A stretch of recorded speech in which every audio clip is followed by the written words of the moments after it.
হ্যাঁ, আমরা যারা বাংলালিংক থেকে এসেছি ডেফিনেটলি আমার সাথে মোটামুটি আমার সব ক্লায়েন্টদের সাথেই যোগাযোগ আছে।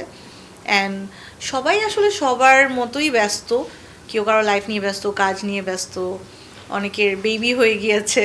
আমিও যেমন আমার কাজ, আমার বেবি সব কিছুর মধ্যেও আমরা ট্রাই করি ফোনে কমিউনিকেট করার জন্য বা একটু হলেও দেখা করার জন্য। আমাদের ওই টাইমটা আসলে এতটা গোল্ডেন টাইম ছিল, আহ, যেটা আসলে লাইফের আমি বলবো যে আমাদের অনেক বড় একটা অ্যাচিভমেন্ট। মানে আমরা যেই সময়টায় বাংলালিংকের কাজ করেছি বা বাংলালিংক আমাদেরকে যেভাবে রিপ্রেজেন্ট করেছে বা দর্শকের ভালোবাসা থেকে শুরু করে আপনাদের সবার সাপোর্ট যেভাবে পেয়েছি, এই সাপোর্টটা মনে হয় না আমাদের পরে অন্য কোনো জেনারেশন বা অন্য কোনো ব্যাচ পেয়েছে।